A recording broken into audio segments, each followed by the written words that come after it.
Welcome to Real Nerds Podcast, unofficially the official podcast of Denver Comic-Con 2013. You can log on to Denver Comic-Con and buy tickets right now to the show, which you totally should. And they keep on announcing more people. Almost about once a week, I'd say they start. Some weeks it's like, hey, this is Indie Comics Week, and then they just announce like 4 or 5 awesome people. Totally. And they've got more coming. It's really cool. It is. So if you haven't bought your tickets, make sure you buy them soon because this isn't. I have a feeling this might sell out this year. So it very well may, yeah. So don't waste time. Yeah, tickets just went up, but buy them now before they go up again. Yeah, and if you buy them now, they're cheaper than if you wait. Oh, for sure. So it's a good time to buy. Because there's still 2 months left. Yep, and guess what? You'll see us at Denver Comic-Con. Yeah, you can be on our show at Denver Comic-Con. Yeah, you can. Sit down and interview with us. We had a great time last year interviewing fans. I love the Spider-Man kids. Oh, yeah. Those are my favorite kids. We talked to a lot of cool people. Yeah, we also got, not literally. Yeah. We got... hopefully we'll see Reggie again this year. Yeah, Reggie. Yeah, he told us he'd be there. Reggie was there. Yeah. So, yeah, if you're planning on going, make sure you go to denvercomiccon.com and buy tickets. And you're also benefiting Comic Book Classroom, which helps children read through comic books in an after-school program. Yeah. Which is always good. Because what's great about comic books, reading them, too, is it teaches you how to read correctly. It's in sequence, and it's telling a story, and it always helps. The words aren't jumbled up or upside down. Or exactly. And, you always need that. Yeah. They don't use any words incorrect. Well, some people do. Some of them do. Maybe. Yeah. Maybe they, instead of Thanos, they say Thanos. I don't know. I don't. When it comes to learning to read, I don't know that pronouncing Thanos is necessarily important. Or Quasar. Who knows? Yeah. Does anyone even know who that is? Probably only me. I have no idea who Quasar is. I wanted to sound like he was Captain Marvel for a little bit, if I remember correctly, from my early '90s comic books. Yeah. And then they realized he was not a very good character, so he died. Oh, you mean like the Sentry? Did he ever take somebody awesome's virginity? No. Oh, okay. Well, then the Sentry wins. Dude, the Sentry is awesome. No one liked the Sentry. Did you really like the Sentry? No. Yeah, nobody liked. You ripped Carnage in half, though. That was pretty cool. Oh yeah. Yep. Wouldn't Carnage just squish back together? Well, the funny thing is, pudding. A couple years later, he just was back in comics. Oh yeah. Carnage. They just ignored that. That's just aspect of him being ripped in half. Yeah. Anyways, you can also have. Wait, how about I tell you about a great deal through Real Nerds Podcast? That sounds good. If you logged on to tweakedaudio.com, tweakedaudio.com, and you buy one of their great earbuds, and when you're checking out, you're like, oh man, if there's a way I could save money on these earbuds. These are reasonably priced, but it would be great if they were cheaper. How could I possibly save more money? Oh, yeah. I have news for you, boys. In the checkout, enter Real Nerds. In the discount code, you get a third off your whole order. One word. RELNERDS. Man, I hope I spelled that right. You didn't sound like it. But enter Real Nerds in the discount code, and you get a third off your whole order, no matter how many Tweaked Audio earbuds you order. Yeah. It's a third off, and you should do it because they're awesome. I listen to the Natural version 3, and they are great. When I'm in bed and I plug it into my Kindle Fire because I can't sleep, and my wife is right next to me, she can't hear. Dude. Right? Cool. And I crank that stuff when I'm watching the 1994 Spider-Man cartoon. Really? You're watching? Oh, it's streaming on one. Prime right now. I have a hard time going back to that one. No, I still enjoy it. After you told me that, as I noticed it. But I watched one where he was fighting Mysterio and he kicked him. Oh, and it knocked him out. Yeah. But the thing is, that show defined Spider-Man for me. Like that made me a Spider-Man fan. And then I go back and I'm like, oh, this is actually kind of lame. A little bit. Yeah. I like his voice, though. He's a good Peter Parker. Oh, yeah. No, the voice actors are great. Awesome. So, yeah, tweakedaudio.com. For sure. Make sure you enter in Real Nerds at the checkout. A third off your whole order. Hey, it's time for real fan mail. Oh, we don't have any this week. Also, what movie did we see this week? Who cares? Jack the Giant Killer. Slayer. Shh. Dude, I don't think people from Warner Brothers, Legendary, and New Line and Bad Hat Harry and Original Film would appreciate us. I feel like every time they change the titles on a movie, they always make it worse. Anyways, we saw Jack the Giant Slayer this week. And what's the format of the show? It's I'm about to get to that, but you said, "What's the name of the movie?" This. Don't yell at me. You jumped into fan mail right away. I was going to say we don't have any, so Privilege I'm is going to tell you. revoked. We've turned Brad Butt into some kind of teleprompter who just yells at you. No, I was going to say we don't have any, and then I was going to tell him that to email us, realnerds@gmail.com, tweet us, real_nerds, leave us a message, 720-6nerds5. Leave a comment on our brand new amazing website, realnerdspodcast.com. Like Keith did that on all my sounds- post. What Keith did? Yeah. Oh yeah, I saw. I that. That was wrote nice. an article, which nobody seems to have noticed. Except No, for I Keith. did. No. When we Everybody first saw noticed. you, we were like, "Holy shit!" Brad wrote an article. Yeah. In fact, when you posted it on Facebook, you called it "Holy shit!" Brad wrote an article. That's right. Mhm. I did. And Keith wrote. Keithage, my friend Keith, read it. It was about Star Trek First Contact and how great it is, and Yeah, he agreed with all the points I made. I agreed with him too. Very nice. And yet you remain silent. Yeah, well, About it's very self-inflating to like go on there and comment on our own stuff and be like, "Hey, this is great. We make great content." Right? I commented on Ryan's Oscar picks article. Yeah, I did too. I guess I like him more than you. Wow. Guess so. That's brutal. Cold-blooded. Cool. It's okay. I'll take him down later. Give him like an Alvin and the Chipmunks voice, like, He'll be talking about what he watched, and I'll just be like, that was stupid. That's a horrible critique. You're wrong. You're probably right. You probably will be. So yeah, right after fan mail, which we usually get some. I've noticed when the movies aren't as good, our fan mail doesn't usually come in as much. Actually, The movies haven't been that bad You know lately, what? though. Honestly, I'm going to actually give you. I'm going to change it up. We did get fan mail this week. Ooh. We got 2 snail mail fan mails this week. Wait, what?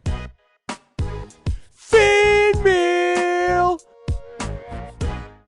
Cora sent me the trade paperback of The Boys. Oh, very cool. So I will be reading it this week, and then we'll talk about it next week. and then you're gonna give it to me, right? Then I'll give it to James to read, and then Yes. Brad, if you want to read The Boys too. All right. And also, the director, Chris Hulbert of The Perfect House, Oh, cool. sent me 6 copies of The Perfect House to give away. So, listen, at the end. To give away, how can I obtain one, Ryan? Well, you can't because you're on the show. I said, well, listen, and then you interrupted me. I said, if you listen at the end of Real News, I will. I'm trying to play along. I know. In the future, when this podcast is falling apart and they're making documentaries about what it started, it'll be right now. It fell apart when I first joined the show. No, to answer your question, Brad, at the end of Real News, I will tell you how you can I win can't wait, a copy of The Perfect House. even though I already know how. I know. I told him how we're going to do it. But I'm playing along. I'm acting. No, It's performance. It is. It was great. I feel like everything you do is performance. But what? Whoa, is that a backhanded comment? Oh, I'm sorry. I only made us a new website. Yeah, I know. Then it looks great, by the way. It Brad, does thanks. really look good. Um, Check out the website. But It wasn't listen- a performance. It was a lot of hard work, asshole. Listen to the end of Real News, and I will tell you how you can win your own copy of The Perfect House. We have 6 of them.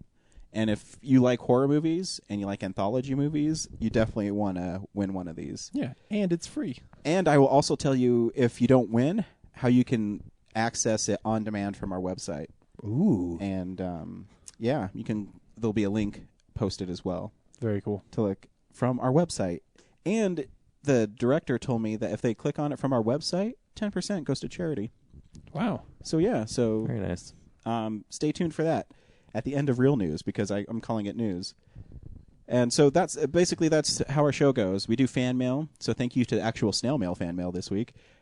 And Now whose phone's going off in the show, I motherfucker? turned it all the way off though. Why is it going? That's Oh, ironic that yeah. the reason you have a new phone is so you could hear it, and it's Oh yeah, It's you got a new sports going iPhone. off. Yeah, I did. I got an iPhone 5. Oh, wow.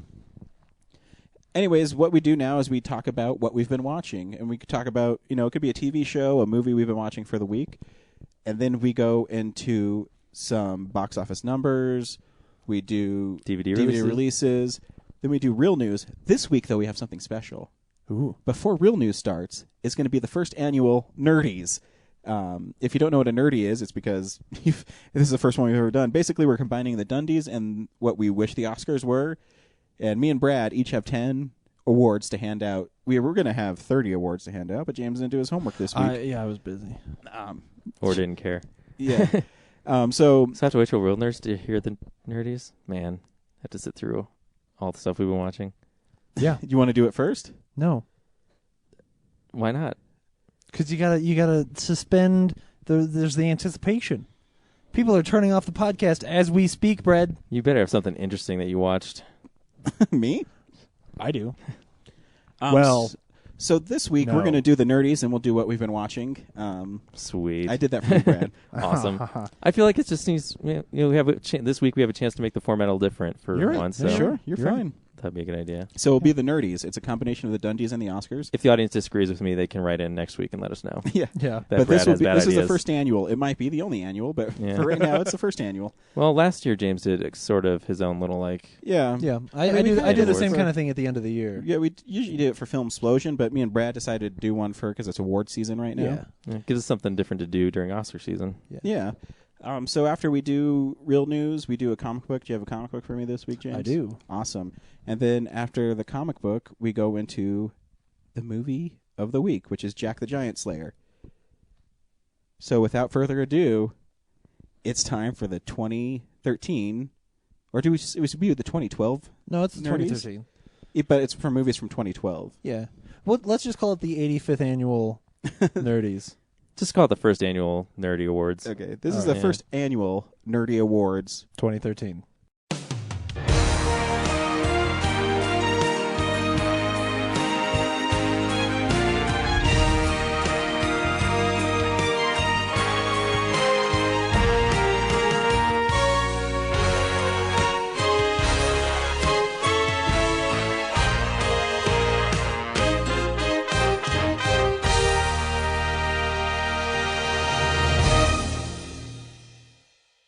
So that was some really cool music you found for I was that, just Brad. going to say. Yeah, very awards style music. Very awards sounding. I really liked it. So or do you- weird, bizarre music, so it like makes fun of the award music. Totally. Yeah, we'll see. Or Whatever you just, I'll figure it out later. Yeah. it could just be the Jaws theme, since that's what Yeah. they were playing constantly throughout the actual Oscars. Well, that's because that's what they're playing. Yeah. When people are going too long. That's awesome. Yeah, I know. It was pretty good. So I'll do one, then you do one. Do you want Sounds to do it that good, way? yeah. Cool. So these aren't real awards. These are the awards that me and Brad decided that we were going to give for fake to things. So there's no like categories. It's not like best actor and we have one. And there Yeah. we didn't buy trophies, and we're not sending them to the actual winners. No. Yeah. Oh, okay. This We're- is hypothetically. We're Okay. thinking outside the box, and basically the best they'll get is like the blog post later of like the picture of the award and then whatever we awarded next to it, and they can look that up, and it'll be immortalized on our site for Exactly. eternity. So Brad's going to go ahead and design the nerdy because he's a cartoonist. So yeah, Nice. I don't know if you're going to do that. I'm just Yeah, saying. I'm just saying you are. I will. It's a little, the reels we have in the logo Yeah. on a little pedestal. Nice. Cool. Done. Cool. So this is the first nerdy, guys. I'm going to hand it out. Yeah. And the nerdy, for the character that made me suspend the most disbelief, is Brooke Hogan as a scientist in Sand Sharks. Brooke Hogan, there's your nerdy. Oh, man. That's a good choice. I like that. Because if you've seen Sand Sharks, you see her try to, spout off scientific jargon. It is horrible. we need to do more DNA tests. Yeah, it's not good. She likes DNA tests. So the very first nerdy goes to Brooke Hogan. This is getting off with a great Congratulations, Miss Hogan. Yeah, congratulations. Yeah. Pause for applause. Pause for applause. start. Right. Do we have to wait for her to walk up to the Yeah, she'll fall stage? like Jennifer Lawrence. Oh, no. Did Jennifer Lawrence fall? She did. Oh, that's horrible. Yeah, it's really funny though. She's so cute, dude. I Oh, like yeah. She her. owned it. She Yeah. was like, Yeah, played it off. totally. Anyways, we'll get to Oh, that in and real then news. Miss Hogan just got eaten by a shark on her way out. By a snow shark. Oh, no. Apartment sharks. Cool. And Brad, your first nerdy. Okay, I'm going to kick it off with a shocking one. Ooh. I'm just going in order of what's written Sure. on this list. The award for most Whoa, surprise. whoa, whoa, whoa, whoa. The nerdy. Excuse me, you're right. Thank you. And the nerdy for most surprising hand job in a movie goes to Franklin Delano Roosevelt and his cousin in Hyde Park on the Hudson. Oh, Wow. God. I forgot that happened in that movie. I know. I've never seen the movie, and that's kind of horrific. You kind of want to watch it now, don't you? Mr. Murray, I don't know if I want to see it Miss for the Linney, hand job. please accept your award.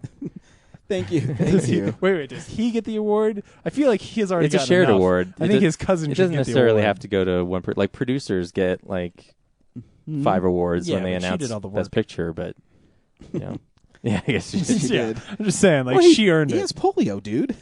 He acted all Which means interesting, he couldn't and, even run away. Like, yeah. So I don't know what else to say about it. Yep. I was sitting there, and I Next was like, award. "This is a classy movie," and then, oh, what an unexpected turn of events. All right. So my second nerdy, the nerdy for scariest character of the year, is a Renesmee CGI baby in Twilight Breaking Dawn Part 2. So- Renesmee, I don't even know her name. So far, you've awarded 2 awards to things I haven't seen. So here you go, creepy CGI baby. here's your nerdy. Oh God! Oh God! Oh, Did someone man. open up the Ark of the Covenant? Oh God! Yeah. Worse than the CGI baby and Ally McBeal. it was actually so bad that I wish that she had not been shown, but they had just said her name more. So Which is not. I didn't want them to say her what's name scarier, at all. like the face they put on this baby, or like the weird fake teeth that were computer generated on it? I don't know. Yeah. She had perfectly straight teeth for an infant. She did. Awesome. So that's my second nerdy. Nicely done. Brad. Congratulations, weird baby. That's why we have to call them nerdies and not awards, because I don't want to think that we're giving awards to Twilight for anything. It still won like a bunch of Razzies. That's an award. Oh yeah. Oh yeah. All right, the nerdy for best use of the Warner Brothers logo goes to Argo for their 70s, 80s / version of the Warner Brothers logo. Heck yeah, that oh was yeah, awesome. that was really Yeah. good. Because Warner Brothers has that really distinct 80s, late 70s, early 80s Warner Brothers logo. That Yeah. it's cool. So didn't expect I'd ever see it on a movie again. Yeah. And we're all such weird logo fans. It's Like, not- man, when they redid the Universal Yeah. one, Yeah. that was so cool. That anytime they go back and show the old ones, it's really neat. It is. Mm-hmm. Awesome. So my next nerdy, the nerdy for the actor I want to lose my gay virginity to, goes to Robert Downey Jr. in the Avengers. Why am I not surprised? Were there any other runners? Like, what? Maybe Chris Evans in the Avengers. All right. But I thought it was really creative with gay virginity. Virginity. But Yeah. the gay part. I see what you did there. Right on. Thank you, Mr. Downey. Oh wow. Moving on to the next. And re-awarding the best hand job to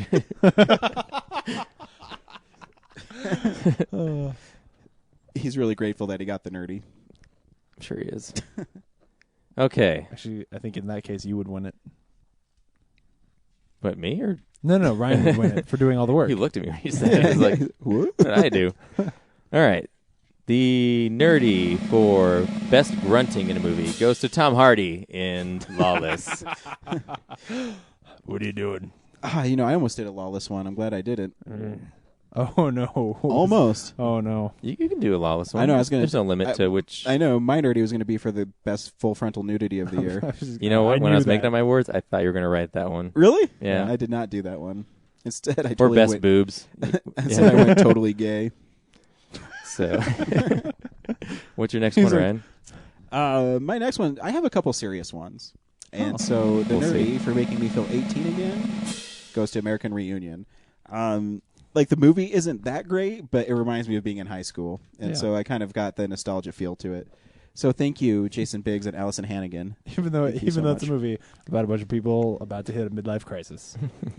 But it still had the feel of, Yeah, no, I know. As soon as they play any of that music, you're just like, oh. Well, for me, I was like 7, but still, I know what you meant. Yeah. Yeah. So that's my nerdy for making me feel 18 again. Are you guys ready to feel uncomfortable? Yes. Yes. Because the nerdy for most. Wait, you mean all the hand job talk shouldn't have made me uncomfortable yet? No, I got a worse one. Oh no. The nerdy for most explicit child nudity in a movie goes to Clown. Oh God. Oh, Remember Clown?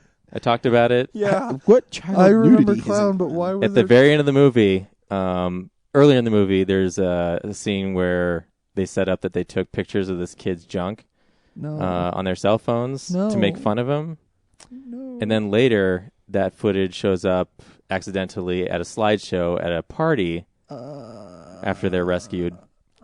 And yeah, Kid Wiener on screen. I guess Denmark doesn't care about that stuff. They I don't. don't want They to don't. see that movie. Totally uninhibited.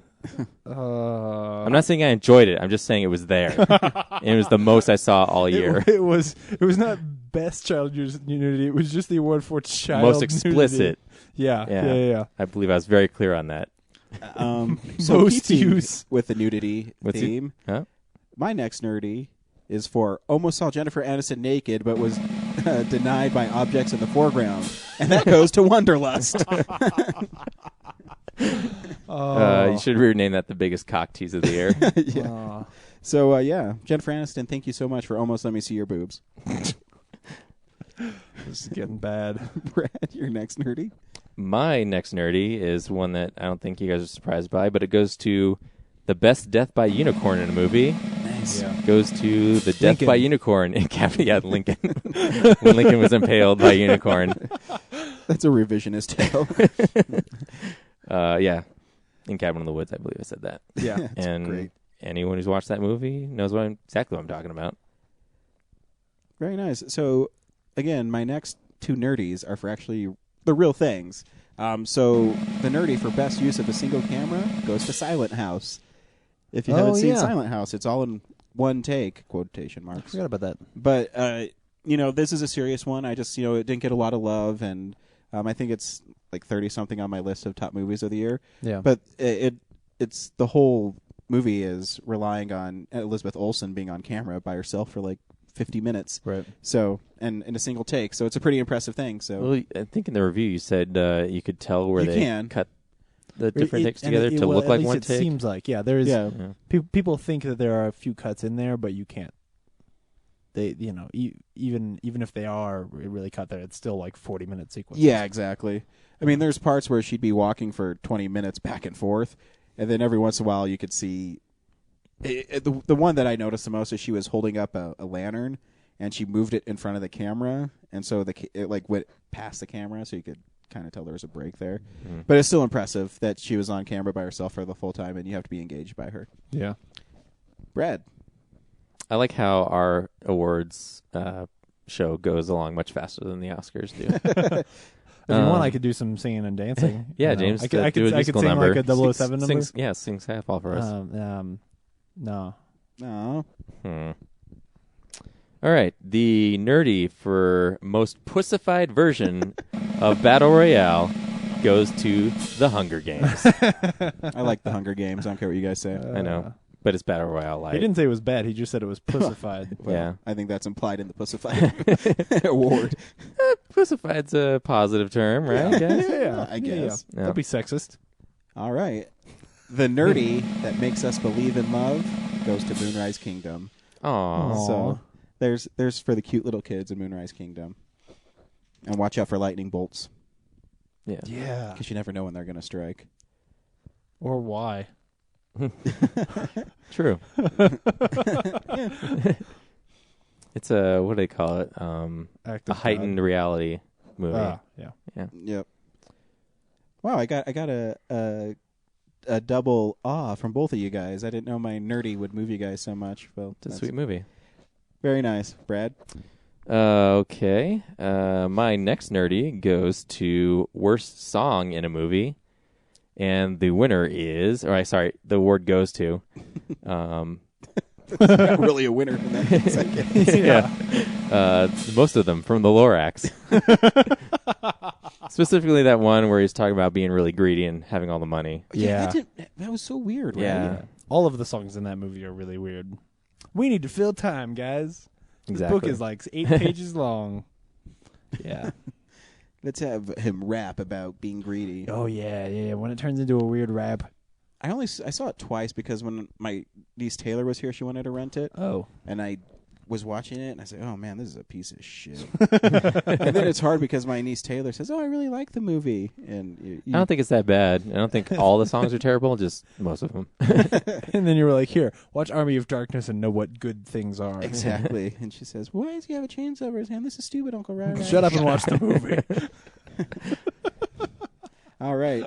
The nerdy for best use of airport security goes to Chuck Norris in The Expendables 2. Excellent.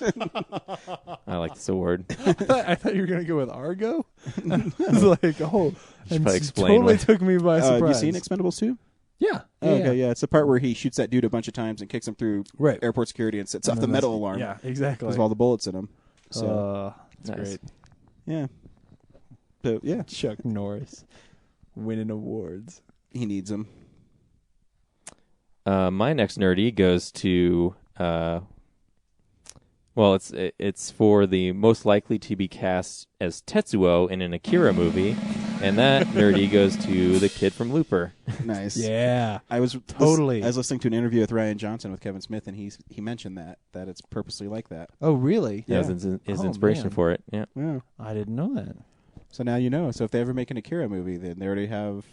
They totally should. Well, by the time they get Well, I around to it, he'll be a grown up. So Yeah. And hopefully they just don't yell Akira the whole time. That'd be great. Yeah, I don't know that I want to see a live action Akira movie, but if I did, I would want him in it. Yeah. yeah, I guess him being older by then would better his chances to do it. So, which by the way, the first time I saw the Pacific Rim trailer Mm-hmm. was tonight at the movie. Oh, really? That might as well be Neon Genesis Evangelion the movie. Yeah. Well, yeah, it is very. It's almost the same story. Oh, really? Yeah, And do they have aliens come up from the sea? not from the sea, but from somewhere. Oh. It's never explained, but yeah, Yeah. they're basically just fighting an alien freak thing, and then people suit up in plug suits and jump into robots, and Nice. yeah, it's just I'm I sitting mean, there that's going not like, I wish this was, yeah, Maybe it'll be cool and. maybe. What's really weird is that it has the Portal 2 or the Portal voiceover, in like for with them getting in the suits and all that stuff. Like that voice is the voice from Portal, which is weird. Anyway, The nerdy for the best ass kicking of the year goes to the 5 guys who got their ass kicked by Tom Cruise and Jack Reacher. oh yes, oh man. Well, I guess he only kicked 2 of the guys' asses. Well, no, 3 it of was them. like 3 of them. Yeah, Because the yeah, other yeah. guys ran away, but he told them what would But happen. yeah, he punched that one dude in the balls so hard the other ones felt it. Yeah. So I'd say it's all 5. And then Yeah. you kick the other guys' asses with words. Yep. Yes. Yeah. So that was one of my favorite scenes from movies last year Yeah, that was really good. because he was pretty badass. Brad? All right, down to my last 2. I think I'm going to give the next award, the best waste of $1 billion, goes to Tim and Eric in their Tim and Eric's $1 billion movie. 'Cause, how much was the suit of diamonds? Johnny Depp's suit of diamonds Yeah. was what, $1 million or something? No, it was more than that. It was $500 million. yeah, $500 million just for the suit of diamonds. Yeah. And then remember, it wasn't even really Johnny Depp. It was Yeah. some guy Yeah. who pretended he was Johnny Depp. Exactly. Yeah, And it only lasted for what, 5 minutes? 5 minutes. Yeah. Because they spent the rest of the money on themselves. Personally. Well, their personal assistant, Zach Galifianakis. Yeah. Jim Joe. Jim Joe. Or what was this? Oh man, I forget. Yeah. You haven't seen it yet? No, I saw it. Oh, nice. Yeah, we Good. talked about it. So yeah, And- congratulations on wasting billions of dollars. And one more nerdy for a real award, and this nerdy is for the movie that made me cry, and that goes to Paranorman. Yes. Aw. So Man. I'm ending it on a positive note too. Yeah. And I'm really excited Crying. because I just got it on Blu-ray, so I haven't watched it again yet, but I'm really man. excited to. Very cool. Well, that's very touching, Ryan. what But I'm you- going to sour the good note by announcing my final nerdy, which is for the most unrestricted use of the N-word. And that goes to, obviously, Moonrise Lincoln. Kingdom. Whoa. Just kidding. Django Unchained. Nice. And Lincoln. Yeah. Nice. Do they use it in Lincoln? I don't remember. I don't think so. It's really just for Django Unchained. But congratulations on... Yeah, congratulations to all the 2013 Nerdy Award winners. Hotel accommodations provided by the Holiday Inn at 10 for West Boulevard. It's been torn down.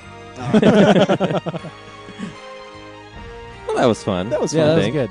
No, I had fun. Me and Brad had fun. Yeah. I had I some liked real watching awards. Brad's were all, silly and awesome. Well, since the Oscars are, I'm doing air quotes, real awards, I figured I would do not real awards. And I did too. I mean, Except for like US 5. Hey, I coined the frame gay-ginity. So if gay-ginity catches on, it was Yeah. coined If next year the Oscars give away March a 1st, Gay Genity 2013 by Ryan Frost on Real Nerds Podcast, a Nebulous Visions production. Awesome. So now it's time for stuff we've been watching. So, yeah, this is the stuff we've been watching. Guess what, guys? What? I got back into my Robert Downey Jr. Ah, fuck! How many more do you have? Like 3? Yes. Yeah. Well, maybe 2 now. No, 3. I Okay. still need to see The Pickup Artist, Love and Distrust, and Shortcuts. Right. And the one I saw this week is, I'm surprised he's not known more for it, and it's The Shaggy Dog, starring Tim Allen. Wait.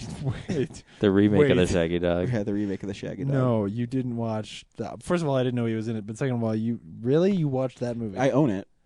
Oh no. When you go to Tradesmart and it's $1. Yeah, no, you're right. You're right. And you know what? We go into every movie expecting him to be good. Yes. This movie was not. I don't know. I don't think Tim Allen's that funny. Yeah. So I guess he was funny in the mid-'90s. I liked Home Improvement when I was little. I don't like it anymore. I liked it when I was a little too, but now I look back at it and I think it's some of the most sexist bullshit. Yeah, it's just dumb. Yeah. Galaxy Quest is good. Yeah, Galaxy Quest yeah, is great. That's what You're I mean, right. though. Like, but Galaxy Quest is not good because of him. there's a little part where Tim Allen was good for a little bit. Yeah. And this was a 2006 movie. I didn't know it was that recent. Really? Right? Wow, I was working on Blockbuster then. I remember. So I mean, the premise of the movie is he's a lawyer and he doesn't have time for his kids. You can already tell it's not a great movie because of the way he's describing the plot. He was a lawyer and he doesn't have time for his kids. Exactly. And his one daughter is a protesting hippie, Right. and her social studies teacher is on trial for setting a fire to a lab because they do animal testing there. And the whole time, I'm like, well, Poor why- Labrador. I'm like, why is he setting fire to a lab that has animals in it if he's objecting to their testing? You know what I mean? I got you. Ryan didn't hear it. Yeah, man. poor Labrador. Yeah. I got you. Oh, that was good. So he's defending the evil company, which is Right. ran by Robert Downey Jr. And Oh. so it's kind of funny seeing Robert Downey Jr. in a villain, a Disney villain role. Yeah. And but it's so, the movie's so bad. And but when Robert Downey Jr. is on screen, you can tell that he thinks this is like the worst movie ever because his performance is just all over the place. And I mean, when you watch Robert Downey Jr. in Iron Man, yeah, he's basically being a cooler version of himself. Right.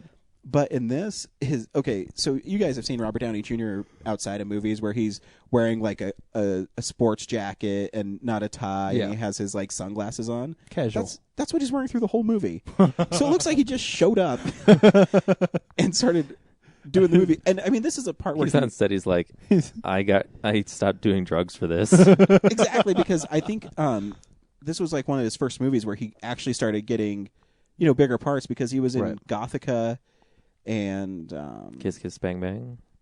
this was before Kiss Kiss Bang Bang. It was, Yeah. I mean, right after. Kiss Yeah. Kiss Bang Bang was 2005. This is 2006. So he kind of came back with Kiss Kiss Bang Bang. Yeah. And I think he chose to do this one to kind of, get his name out there. And he's like, hey, I can do family stuff too. Yeah. But it's he plays like a germaphobe. And it's, I don't know. Is he doing like his best Tim Curry impression? No, he's Like really hamming it up? Yeah, but he is. And it's like he doesn't believe in anything he's saying on screen. Oh, man. And it's like it's not a bad performance by him by any means, but it's just he knows that he's in shit basically. Yeah.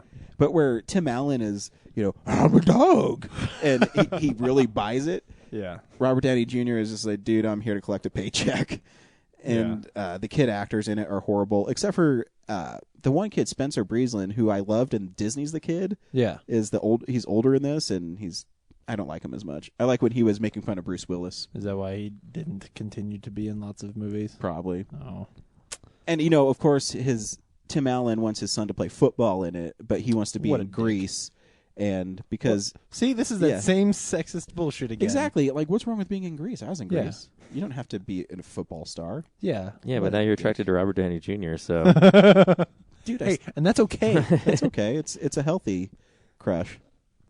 Hey, love. Well, but hey, in the love, this is more than a crush. In the context of that movie, though, you don't want to be attracted to Robert Downey Jr. because No. he's lighting dogs on fire. Yeah, and he's mixing dog DNA with other animals to get them to last forever because the actual head of the company, man, it's some actor You're- who's in a lot of stuff. You're lying to me. No. That is not the plot of the It movie. is. You can borrow it. Robert Downey Jr. is mixing dog DNA to make dogs live longer. Well, he has two scientist henchmen that really do it, And Well, yeah, I'm sure he's not doing it, just but- in charge. You know, But what like I mean? that's his corporate plan is to make dogs live forever. No, he wants to live forever because the Shaggy dog is actually like a 300-year-old dog from Tibet. It's so stupid. You'd have to. You think I'm making this stuff up? No, don't say you'd have to watch it. You'd have to watch it to understand Fred McMurray's rolling over in his grave. it. But going on to a really good movie is another movie I always wanted to see that came out. I think it was 2011, and I never got around to seeing it because it was it stuck around for a little bit because it was like a mid-level movie, and it started off indie, so it kind of caught on. It's called The Debt, which stars Helen Mirren and Jessica Chastain as she's a Nazi hunter, and Dude. it takes place in 1966. Jessica Chastain plays a younger version of Helen Mirren, and so they're Israeli secret agents, and they sneak into East Germany or West Germany, whatever one's the good one or the bad one. I don't even know. Anyways, so East Germany would have been the bad one, bad right? one because that's Yeah. the one that the Soviets So controlled. they're in West The Germany Eastern because Bloc. they have to be in Eastern Germany because they have to get this guy to West Germany. This Nazi.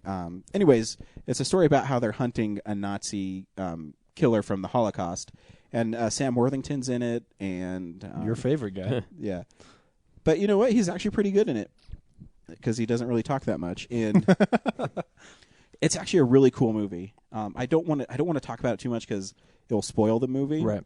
But it's basically a spy thriller that takes place in two different times, in 1966 and 1997, Right. where Jessica Chastain is playing a younger version of Helen Mirren, and Helen Mirren is her daughter is writing a story about how her mom is a hero because they captured this Nazi war criminal, and when she was left alone in the apartment they're at, the movie opens this. She's left alone in the apartment they're in.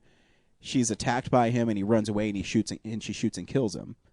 And then the rest of the movie is setting up how they got there, how they captured him, how they were treating each other. It's a really good movie. It's really, really, really good. Because the older people is Helen Mirren, Tom Wilkinson, and who's the bad guy from Ghost Rider: Spirit of Vengeance? The older guy, Kyrian. Oh, Syrian Hines. Yeah, Syrian Hines is another one of the guys. So you should definitely watch it. It's a really cool movie, and it's one that kind of went under the radar. But Yeah. I guess is the movie that kind of people noticed Jessica Chastain in. So yeah, definitely check out The Debt. I really liked it. Cool. Back to another movie that's kind of okay. I also saw Alien 3. I rewatched that, and it's It's better than it gets credit for. it's all right Because people hate that movie just because they kill Newt at the beginning. Yeah, but that's okay. Actually, I think that's I think it's actually really That's good. one of the best things about it. I think it's really good setting up what happens to Ripley and the whole alien thing. I think it's really clever how they trap the alien. Yeah. Some of the stuff is really stupid. Like I don't like that the prisoners are now they found God and all that kind of weird stuff. That stuff's kind of weird. Yeah, it's out of left field. And I think it came out in '92. And so Yes. they're trying to perfect like CGI. Yeah. And so the alien sometimes when it moves looks really, really fake. When it's way more effective when it's an actual physical being. Yeah. when it moves slower, because it's also the one that sort of introduces this idea that the alien is different depending on what it comes out of. Yeah. And so because it comes out of a dog in that movie, it's more dog-like. It runs around a lot more, And I think it's less threatening because of that. Yeah. Because it almost seems like just a wild animal than like this thing that's lurking up in its chains, Exactly. Like, yeah. I mean, it's shot really well, and it looks great on Blu-ray. Yeah. So hate the ending. yeah, it's a mixed bag for me. I watched the theatrical cut. I remember watching the director's cut and thinking it was better, but to get reacquainted with the alien stuff, I'll go back and watch the the theatrical cut, then I'll watch the director's cut to see what I liked more. I think actually Alien is better with the director's cut. Aliens is way worse. Yeah. Because I think Aliens as a theatrical cut's a really tight moving movie, but if you do the director's cut where he adds, I think it's another 34 minutes to it. Oh man, it's not good. I don't remember what's different about the Alien. It's the Director's cut. Alien one is only like 2 scenes, and I think the coolest one is where Ripley goes in and she sees all the people in cocoons. was a scene that was edited out, and she kind of sees Tom Skerritt's character and things like that. It's really good. I don't remember that. I'll have to watch the director's cut again. You should. It's good. I also rewatched The Adjustment Bureau, which is a movie from 2010, which I really enjoyed, where it's a sci-fi love story, which you don't get very often. It stars Matt Damon and Emily Blunt, and I love everything Emily Blunt's in. I think she's really charismatic on screen. The movie is really cool. Matt Damon plays a senator who loses the race, and these guys, the Adjustment Bureau, are they don't say they're angels, but they're kind of the guys that chart your path through life. And he keeps on breaking the rules because he finds out about them and he wants to fall in love with Emily Blunt's character.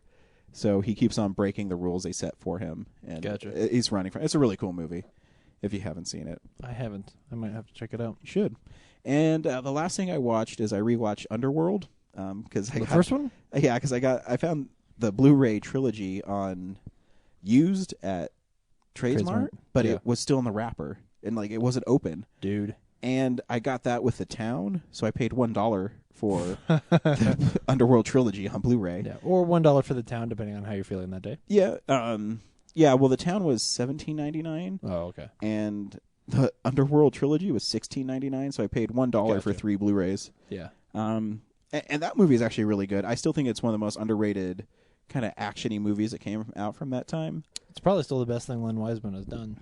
It's really interesting, and it's some of the performances. I don't like Craven in it. He's in charge of like the vampire cult. What do they call him? Coven. Yeah. He's really bad in it, but I mean, Kate Beckinsale's really good, and Bill Nighy, who we saw today, is amazing in it as Victor. Scott Speedman's not great, but the guy who plays the werewolf leader, who is it? Michael Sheen. Yeah. Oh yeah, Michael Sheen is in that movie. He's really good. Yeah.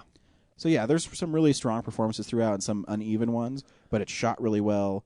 And the movie's really cool. If you haven't seen Underworld, you should check it out. And of all of those like post-Matrix action movies, like Bulletproof Monk and all the other ones that try, or even Equilibrium, all the ones that were trying to be the Matrix again, I think the Underworld is the movie that still stands up the most. Yeah, I agree. And it was still kind of cool. And again, it looks really good on Blu-ray because the blacks are really black and the blues look really sharp. So yeah, that's what I saw this week. Brad, what did you see this week? In the interest of time, I'm going to pass to James. No. What? No. No. Oh, come on. I want to be able to edit this pretty quickly. So, and you said you had a lot, so. No, I have 2 things. Yeah. So I rewatched Hitchcock this week. Saw it with my folks, which was one of those. It was the movie on my top 10 list that I thought the most might not deserve to be there. You know, just because it was one that I had just seen. You know, but I still totally stand by it. That movie is still really cool. I watched it on the Amazon Instant Streaming because I don't think the DVD is actually out yet. I don't think so either. Yeah, you're right. Which is kind of cool that they're starting to do that. I like that. And my folks all really liked it, and because since I don't know anyone else who has seen it yet, there was this part of me that was like, maybe I'm crazy. But no, it's still really good. Helen Mirren is awesome. Hey, Helen Mirren show. She is so awesome in this movie. Just little tiny little subtle things that she does, and I'm like, oh man, this is really about you, isn't it? So anyway, again, see Hitchcock. And then I also rented The Master this week. Which is the new Paul Thomas Anderson movie, which is like almost 3 hours long. It's nice to see these branching out from Mortal Kombat and Alien vs. Predator. That's wrong. Paul Anderson. Oh, fuck. Yeah. This is Paul Thomas Anderson at WS Anderson. Yeah. PTA, not PWSA. Who I really love Magnolia, and I love Punch Drunk Love. I like Heart 8, but it's not my favorite. But I despise There Will Be Blood. And so going into this movie, just by the trailers, I was like, there's a lot of There Will Be Blood in this movie. I can just tell, you know.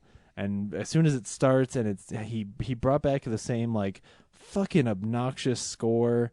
There's just random noises in the background, and I don't know why. So you love this movie, is what you're saying? No, I don't.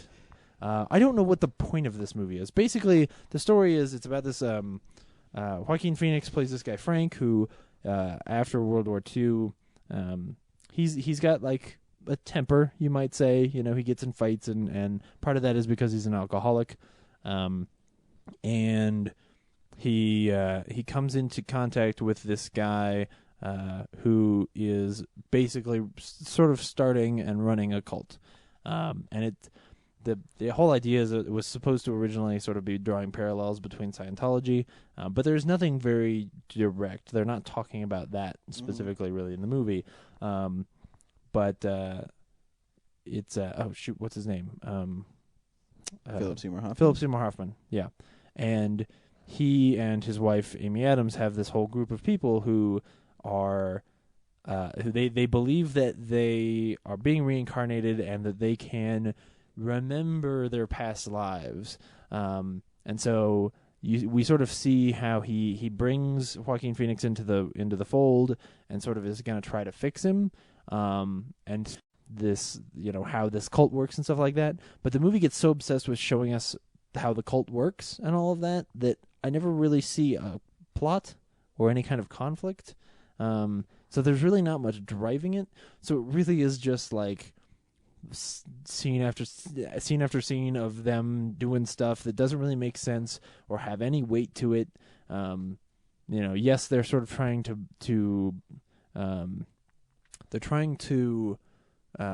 brainwash him in a way, but I don't really like Joaquin Phoenix's character, so I'm not really rooting for him to like overcome or anything like that. So I have no dog in the race at all. I don't know. And for how long it is, it asks so much of the audience and gives so little that I don't understand what he's going for. By the time it's over, I don't know what I was supposed to get out of the movie.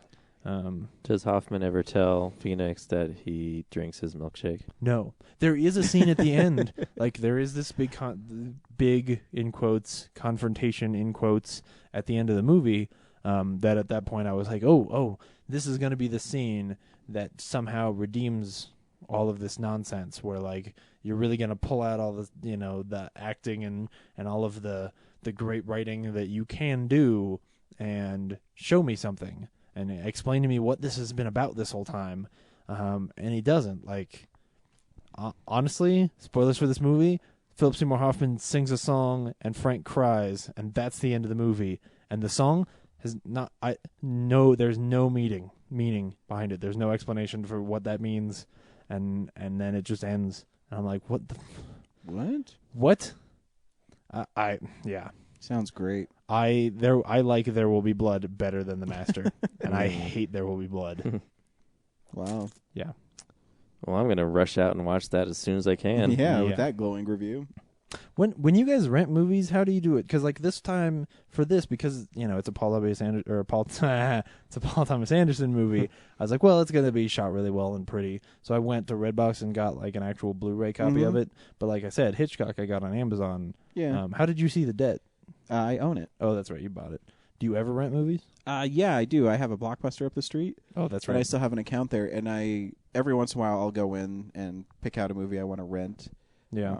Again, I mean, I got The Debt because it was one of those buy one get one for $1. And to me, $1 for a Blu-ray is like renting it, and now I just own it. Yeah. But yeah, every once in a while I do. If I'm traveling, I do get streaming. I rent them that way because they look really good. Yeah, actually, they do. on Amazon Prime. Oh yeah, I mean, I watched Hitchcock on my parents' big, 42-inch TV, and it looks fine. Yeah, you know. but I usually go to Blockbuster or sometimes Redbox, but Redbox usually runs out of stuff that I want. Yeah. Blockbuster doesn't. Right. Brad, do you rent stuff? Only through Netflix. Oh, so okay. I either see a movie in the theaters, or I buy it, or I watch it on Netflix. Right. What did you watch this week? Nothing you care about. God damn. No, yes, I do. That's why I'm asking. So what's the next segment? God damn it. So in Brad's being a poopy face, our next segment is box office numbers. This is the box office stats. I don't even remember. I'm usually pretty good at that.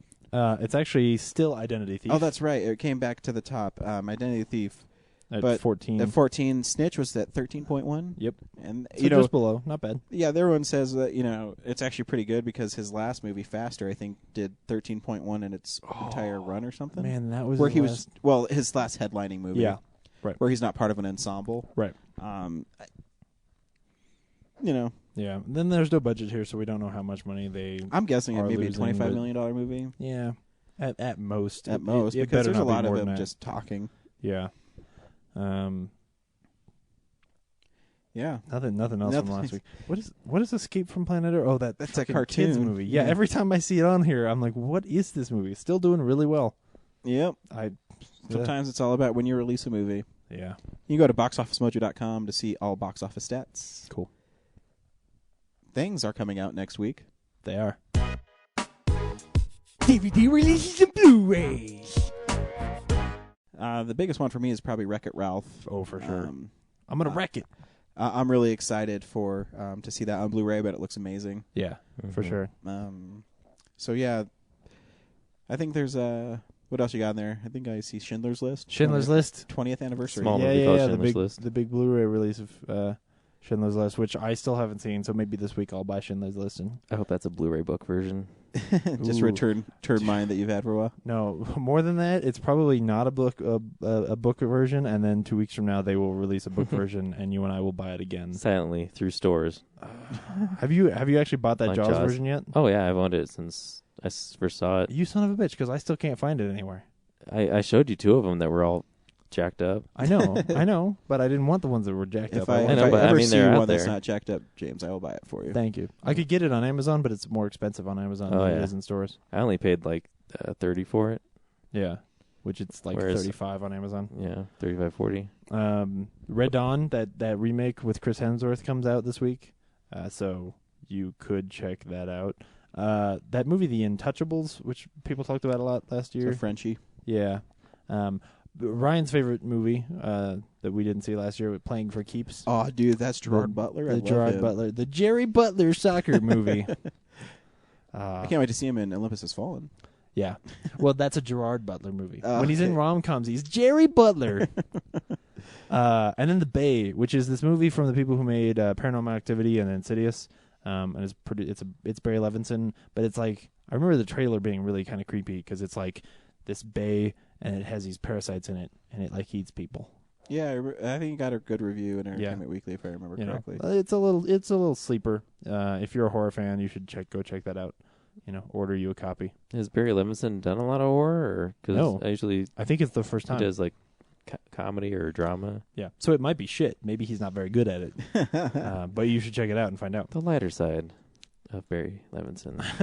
The Bay with parasites and Maybe it's just produced. No, it's straight up directed by Barry Levinson.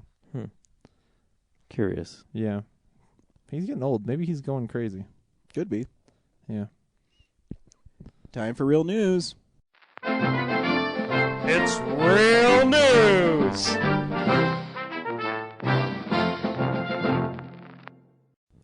Chris Cooper is cast as Norman Osborn in Yeah. Amazing Spider-Man 2.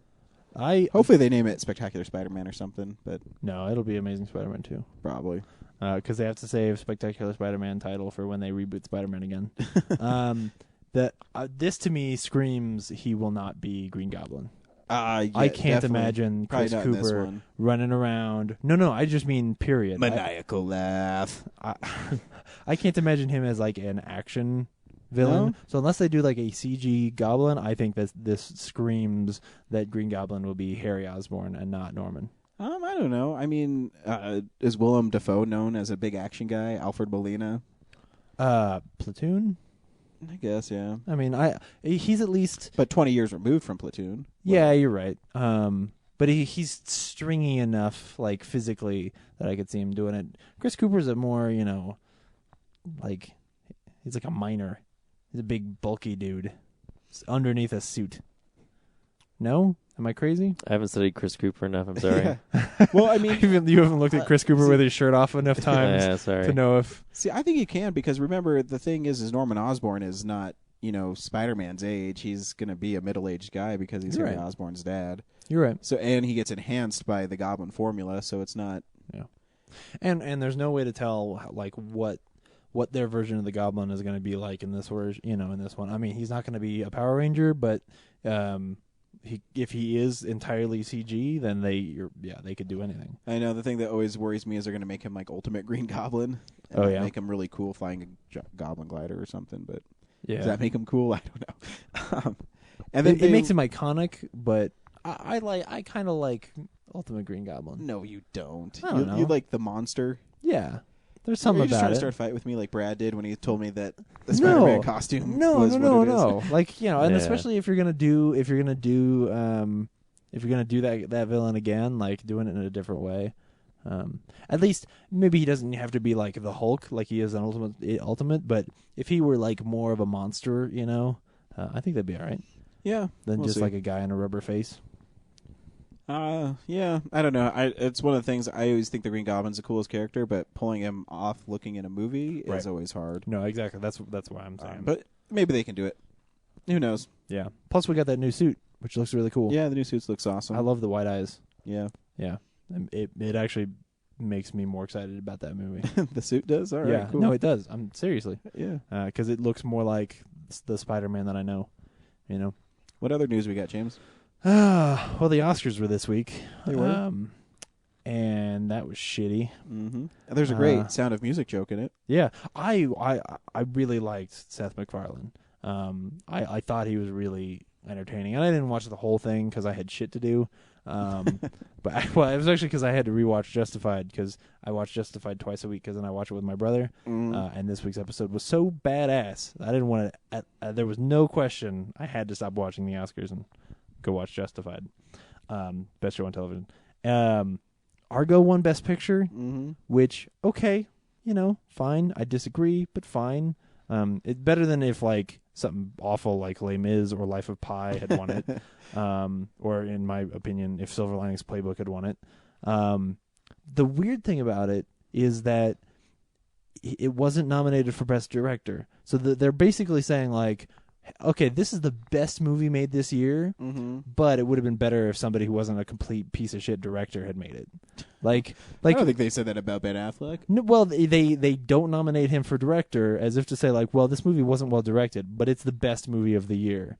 Like, I mean, there is a reason why those two kind of go hand in hand. I agree. When I'm actually, the reason why I'm kind of okay with Argo winning is that I originally thought that Life of Pi had won. When Life of Pi got Best Director, I was like, oh fuck, how is Life of Pi Best Picture of the year? I know, I can't believe that he won over Spielberg. Like that was a big upset for me. It's absolutely insane, And then Spielberg's gonna die next year, and then they won't have given him an award. Don't you ever say that?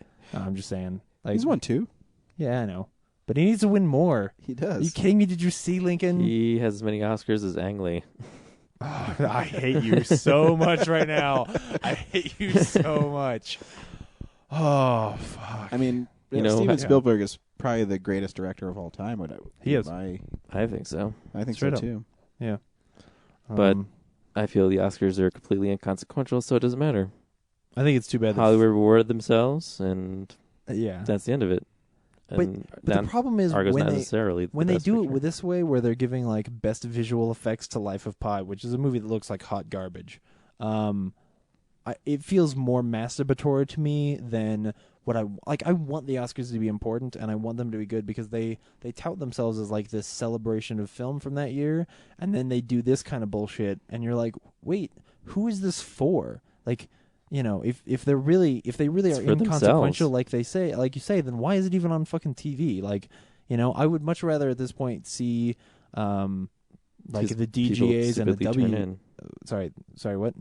It's on TV because people tune in because they want to see stars. Yeah, that's how they sold it initially. Is like Humphrey Bogart and Katharine Hepburn are these amazing people, and you can see them in your living room. You don't have to go out to the theater, and they've been doing that for 89 years. Yeah. 90 years. But at this point, I would rather them like televise the WGAs and the DGAs.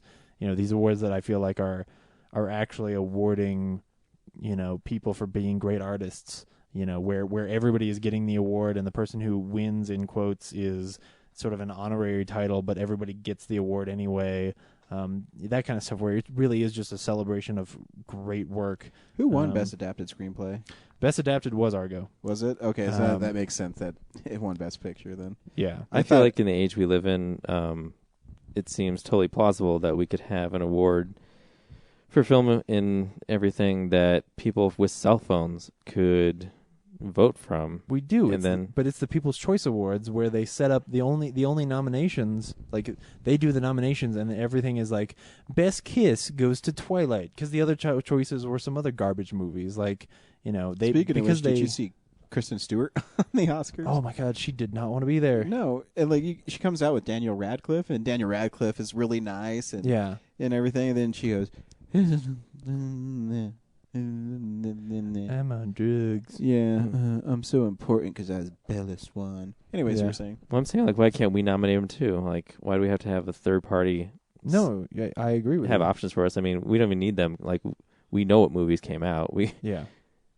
People who care enough can look back. People who really want to vote can look back and say, like, well, I want to nominate this one, and then just there don't have to be nominations. Just go straight for the award. Well, if you did that, then people would pick The Dark Knight and The Avengers. Fine. That are the best movies of the year. You know what I mean? Yeah. Well, that's what I was saying on your post when I commented. Is like, people probably vote for like most attractive actors and actresses for instead of like the actual craft. And us fanboys would probably vote for Dark Knight Rises and Avengers, which is like, if that's the public opinion, like that's the best movie. Like the most entertaining movie of the years might have been those two. Yeah. Like I would rather rewatch The Avengers than Argo again. Not to say Argo is a bad movie, but no, I agree. But it's not as good as The Avengers. Avengers entertained me more, and it could be that's the case. That could be the best movie of the year. So yeah. Honestly, the ones that bug me the most end up being the technical ones, where to me, the ones they don't televise. Well, not those. I mean, those are. There's like another 30 awards that they just like, hey, you scientists, you can not. Yeah. No one cares about you. Those I actually am interested in, but like no, I mean like the best visual effects or the best makeup ones, which of course both this year were given to the wrong movies.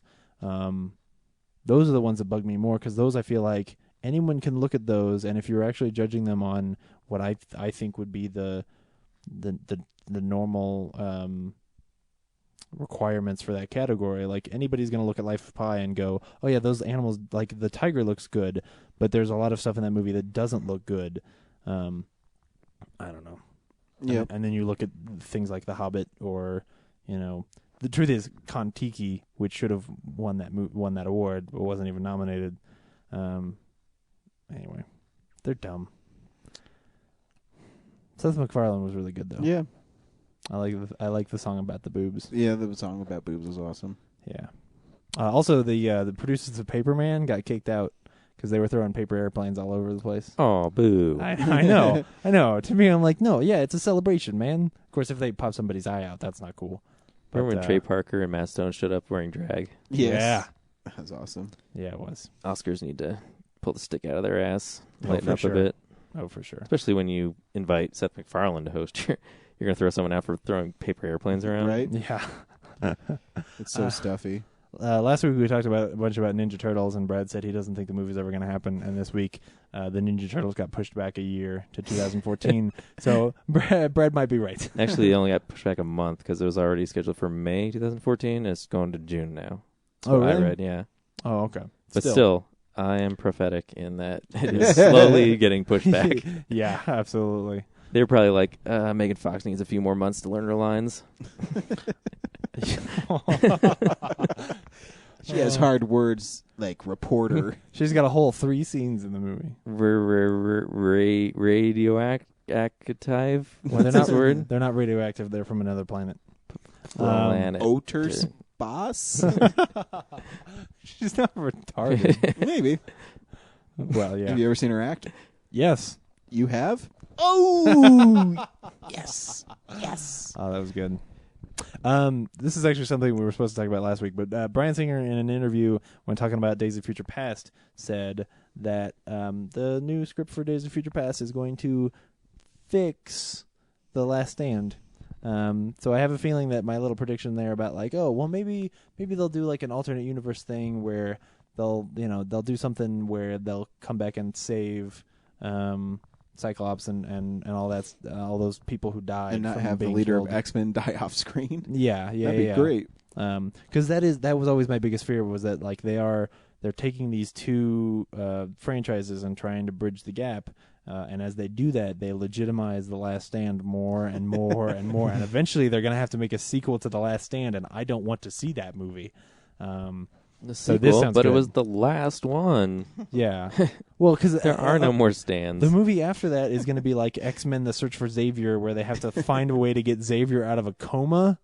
Like, that's not a movie I want to see. I'm sorry, And then they have to find all the little goopy pieces of Cyclops and push them all together and like put them in like some kind of human-shaped thing and put it in the freezer so that he congeals back together. I think that's how bodies work.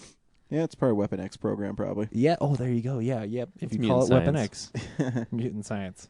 Yeah. You just inject him with like some of Wolverine's blood or some shit, and he just heals on the rock. Yeah. He comes back as a better actor. Oh. James Marsden objects. Harsh. He's a good Also, robot, Frank. Ray Cusick, who is the guy who designed the Dalek in Doctor Who, died this week at 84, which is too bad. 84, that's a good life. No, it is. And he created the Dalek. Yeah. It's a bit of sci-fi history there. It's pretty cool. And they are more popular than ever. Yeah, that's true. Awesome. That's news. So now I told you at the beginning of the show how you could win a copy of The Perfect House. Well, you didn't. You said we were going to learn now. And now I'll tell you how. When you log on to our website, there is going to be a review, my review of The Perfect House. At the bottom of the review, there's going to be a section that says comments. If you'd like a copy of The Perfect House, say, I want a copy of The Perfect House in the comment section, and I'll randomly pick 6 people. Or for that matter, just say anything if you have a legitimate comment. Yeah. You know, I mean, just be leave a like, comment. this article is poorly written. And I have 6 copies to give away. I'll randomly give them out. And hopefully it will work better than the last time we tried to give stuff away. I'm going to write in, your review made me not want to see The Perfect House, and then I'll win the DVD. All right. Hey, that's all right. Son of a bitch. You're still disqualified. You can't win. So, yeah, that's all you have to do to win a copy of The Perfect House. Very cool. And remember, if you don't get a free one, there'll be a link on our website where you can click on it and you can download it and watch it video on demand. Yeah, and 10% goes to Charity. And if you want, you don't even have to wait for me. You can, watch it on iTunes if you want. Yeah, but that would be rude. Yeah. Or you can just click on our link and, Yeah, come on. have donations to charity. Yeah. Cool. So that's how you can win a copy of The Perfect House. Very cool. James, Comic Book Corner. What's up, nerds? It's the Comics Corner. Yeah, I got another weird one that's not like a straight up comic book this week. Scott McCloud is this. He's a writer and cartoonist who does these books. He got famous for doing Understanding Comics, which is a book about understanding comics. But the one I'm actually going to talk about is a book I bought called Making Comics. And this is one where, both from a writing perspective and if you're an artist and you want to learn how to actually do the panels and sort of understand the logic behind the storytelling of panels and all of that. It's a great book. You can pick it up I've seen it at almost every comic store I've been at, and Barnes and Nobles and places like that. But most importantly, at Colorado Coins, Cards, and Comics. I've seen it there before as well. And he goes through really detailed stuff because, of course, he's been doing it for a long time. And since he literally wrote the book on how to understand comics, he gives you a lot of insight into like really interesting ways that you can approach the page, and it's good. Most of it is about an artist's perspective, but even if you're a writer, understanding that aspect of it and knowing like how the panels work and all of that is really important. And so if that's the kind of thing you're interested in, if you want to get into like writing your own comics, definitely pick that book up and flip through it and then dive into it. Does it help you with the learn pacing? all of Because it. I always thought sometimes writers stumble with the pacing of panels. He talks about like the number of panels on a page and things like that. Because sometimes 9 panels on a page is just overdoing it. Yeah, but it's Has a also Watchmen dig. not every page is 9 panels. But it's more like that is more of a writing thing. Because some books are intentionally going to take their time, and even with 9 panels on a page, maybe nothing happens on that page. but it's, you know, Terry Moore is really good at having whole pages where there's 8 or 9 panels on that page and no dialogue at all, and then you're just watching the characters do stuff, and it's like they're quiet pages but still, you know, they're slowly paced. That's more of a writing aspect. I don't even know how you would teach somebody how to properly pace a comic book. That's sort of a feeling thing, but it might be in there. I don't know. Go check out the book. Awesome. I do know. I have the book. You do know. It's not in there. Okay, thank you. What the hell was that? So yeah, and again, I'm going to give a shout out to Cora. Thank you for sending me a trade paperback of The Boys. Yeah, and next now week. the Real Nerds podcast has a copy of The Boys, and I'll talk about it next week. And then I'll talk about it, and I won't spoil anything. And then James will get it the next week and talk about it spoil thing, or Brad can have it the next week, however you want to do it. Yeah. And then we'll all talk about if we like it or not, like Frank and Weenie. And then if we don't like it, we'll give it away for free at DCC. Hell yeah, let's hear it for the boys, guys. Sorry. Let's give the boys Sorry. a hand. Let's hear it for my baby. Can the listeners hear me dancing? That was my Denise Williams. I think that's who sings that song. Pretty sure. That sounds like a woman. It is. Let me refer to my Billboard's top 1988 hits, or 84, sometime in the 80s hits. 84. Yeah. It might be 84. Is it 84? Well, that's when that movie was out. Yeah. Yeah, because I remember it being on the same one as Ghostbusters. I love how we both know exactly like what albums we're talking about right here. Absolutely. Because 83 has like Africa and Yep. Culture Club. Yeah. 84 has Ghostbusters. Yeah. Yep. And Wham. His Wham. Wake me up before you go. This week we saw Jack the Giant Slayer. Brad, should people go see Jack the Giant Slayer? You know, if it wasn't for the CGI in this movie, it might have actually been pretty good. Really? James, should people go see Jack the Giant Slayer? I was less offended by the CGI and more just by how sort of slow and uninteresting most of it is. I think it's Bryan Singer trying to do sort of a mid-90s kids movie like a Labyrinth or something like that, sort of a darker, more adventure-y kids movie. But I don't think he really succeeds. So you might check it out, but don't go see it. That's a contradiction to yourself. No, like you could rent it, Okay. but don't go see it, but see it. Yeah. I don't know. There's parts that I really enjoyed, but again, I'll get into a little more. But I think it's too little wishy-washy for its own good. Yeah. And it has an identity crisis. Here's a trailer. Your Highness. Wow, my Bill Nye is so good. Fee, fi, fo, fum. Ask not whence the thunder comes. For between heaven and earth is a perilous place, home to a fearsome giant race who hunger to conquer the mortals below, waiting for the seeds of revenge to grow. I saw your lights and I'm lost. What are you doing out in this nasty weather, Your Highness? These your books? My father used to read that to me. I like a good adventure. I'm looking for an adventure of my own. What?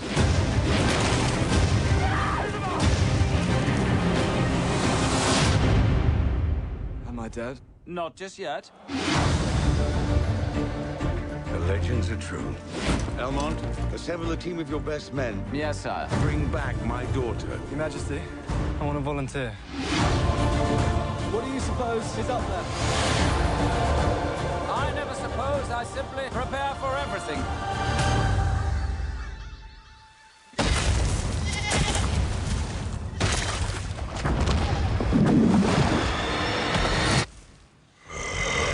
At last, mankind have returned. They're uglier than I remember.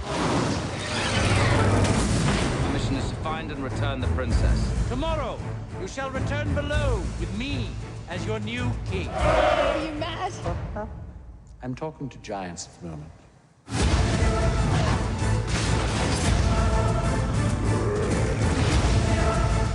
Jack, you're here. I had this, Jack. I had this.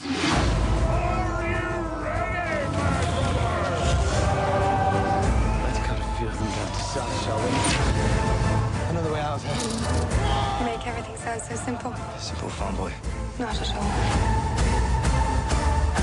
Who are you? It's Jack!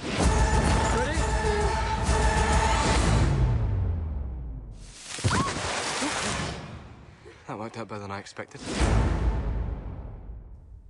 The movie, I actually think it starts pretty cool. The prologue was interesting, I hated it. which was me like too. this really weird, It looked like animated. Am I watching a It looked- video game cutscene? Yeah. it's It weird. looked like animatic CG. I said interesting to be nice. You Yeah. guys just went straight to hate. So the movie starts at telling the story of the Giants, which, the one part about that too, when it was beginning and he was telling this story, is I don't see this in movies too often, but he had the camera at the dad, and the dad was looking at the camera like he was telling you the story, so it was really weird. It's breaking like the fourth wall, which sounds kind of a weird thing to nitpick, but right away I was like, this is kind of a weird. Yeah. So he's You don't want to telling- off-put. You don't want to alienate the audience right away.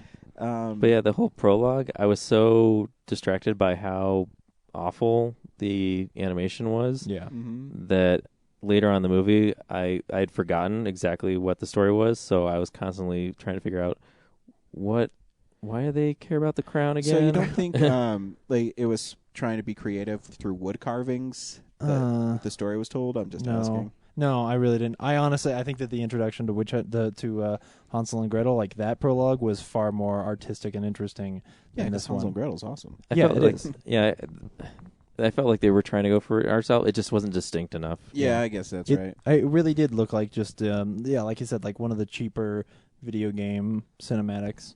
Yeah, it doesn't stand out much, and it's so much exposition and the kind of stuff that I think a better movie would have found ways to get that information across. And actually, a better movie if they just left that out and made us figure it out as we were watching the rest of the movie. It would be smarter. But my biggest critique about this movie is that there is zero subtlety in anything that they do. Like absolutely anything. Well, yeah, I mean, they don't want to make you work for any of it.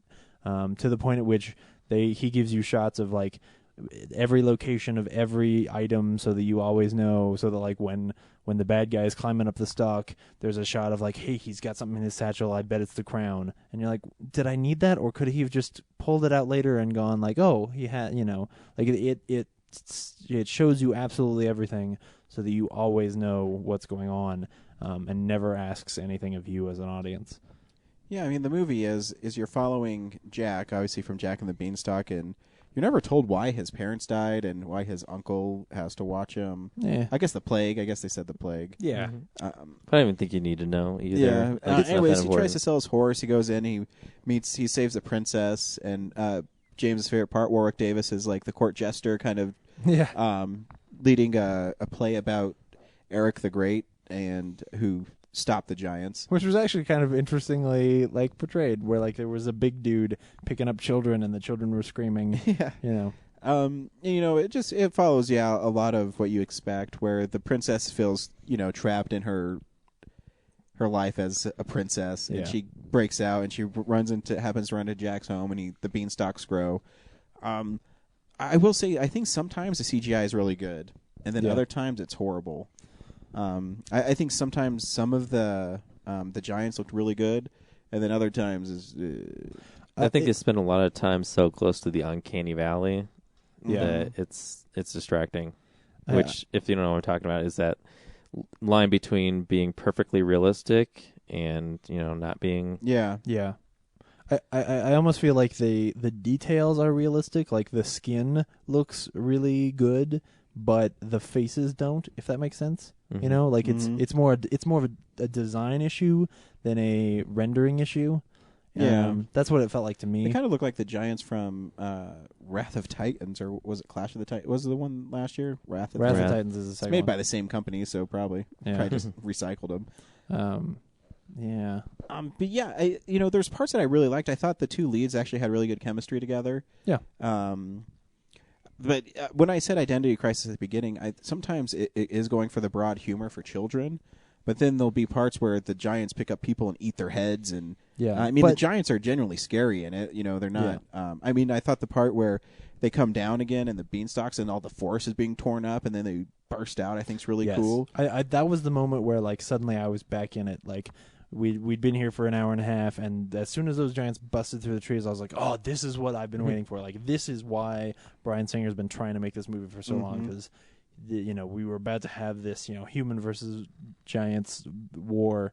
I actually thought when they first left the giant like world and they were stuck up there, I was like, is this movie really going to end here? Like, wow, that's really bold of Singer to like pull the rug out from under us and just like, sorry, no giant fight, suckers. Even better, I thought like when they had the beans, because the idea is that like, oh, okay, these wizards way back when they wanted to meet God, so they made these magic beans that would grow up to heaven, but instead they grew to this place halfway between heaven where the giants all live.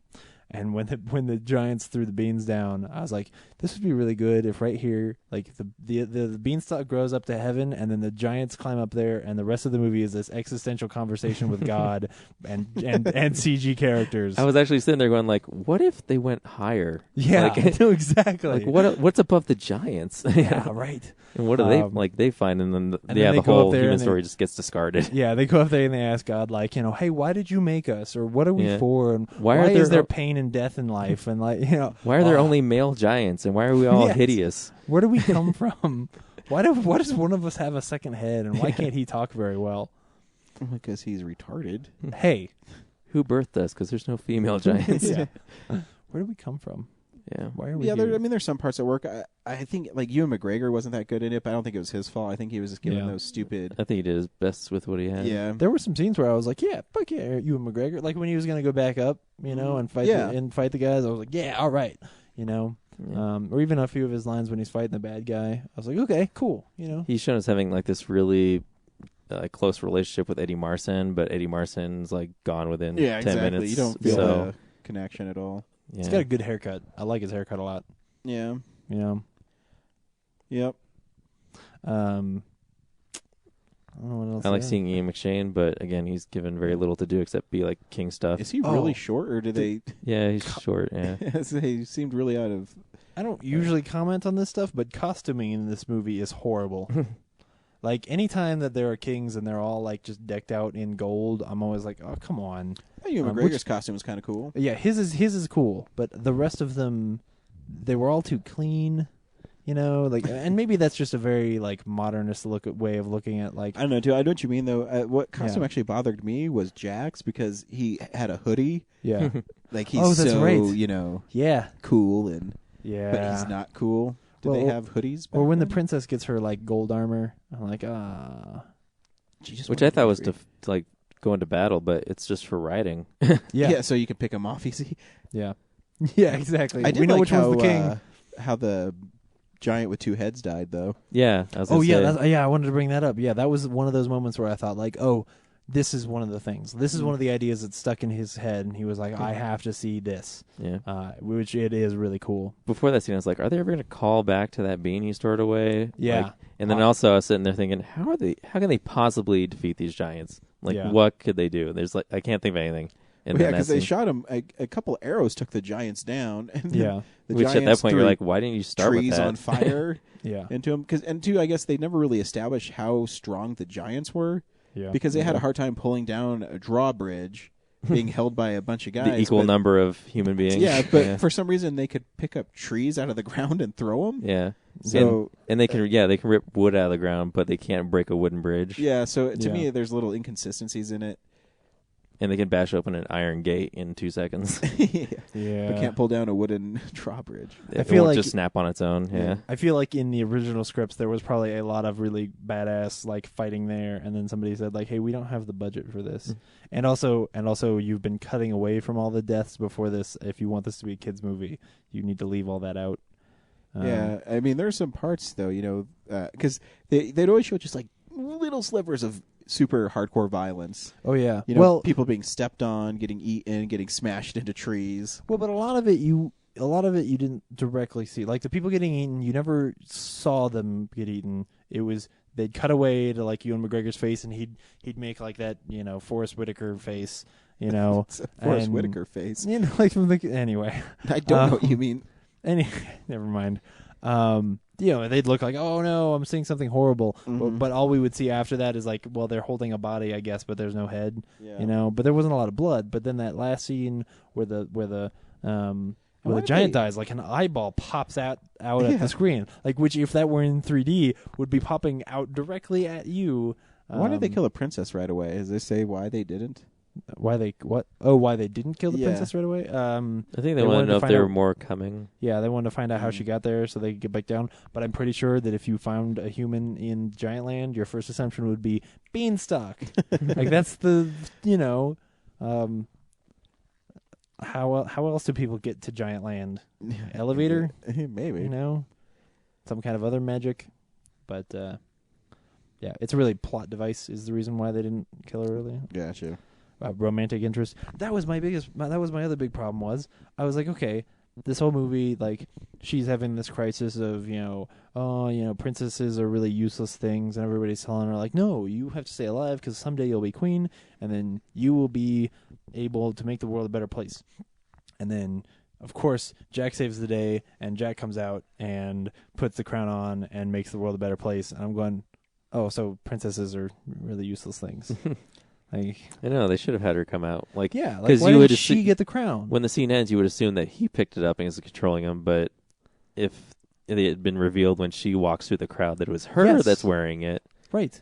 Probably would have been guys, better. But can you say sequel? Do you see Stanley Tucci's offspring? Oh my God, I forgot about the epilogue. It was at the Tower of London or wherever they were at. I did see that. It was huge in front of my face. Yeah. In case you didn't get that.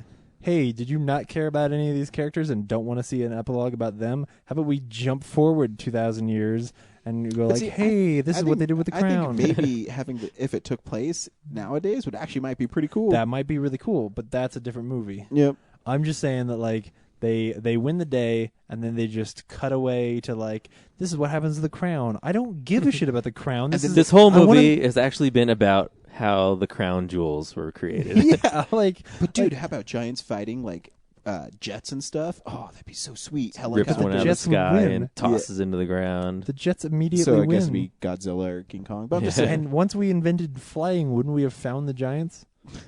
Like that's the movie I want to see. It's like a World ascending to 30,000 feet, and there seems to be a like giant stone troll face, like a World War I movie where some pilots are up there dropping grenades, on the trenches and stuff, and all of a sudden one of them runs into and crashes in Giant Land, and no longer it's a world fighting each other. Yeah, the world is fighting. They all the unite giants. against the giants, and then like it's old, biplanes fighting against giants. That's a movie. That is right there. And then they go through tons of crazy shit for 5 years, and then they find out that they've been dead the whole time. Yeah.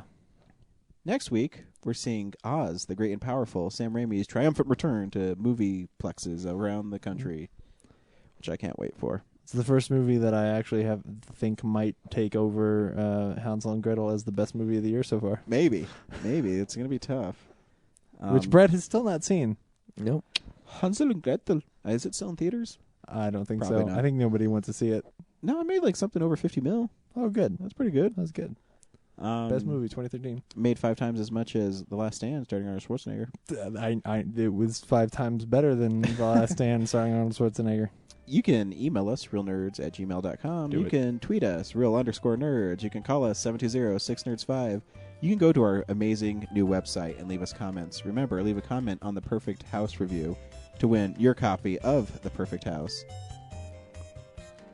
Until next week when we see Oz the Great and Powerful, I'm Ryan. That's Brad. That's James. This has been a Nebulous Visions production. Bye.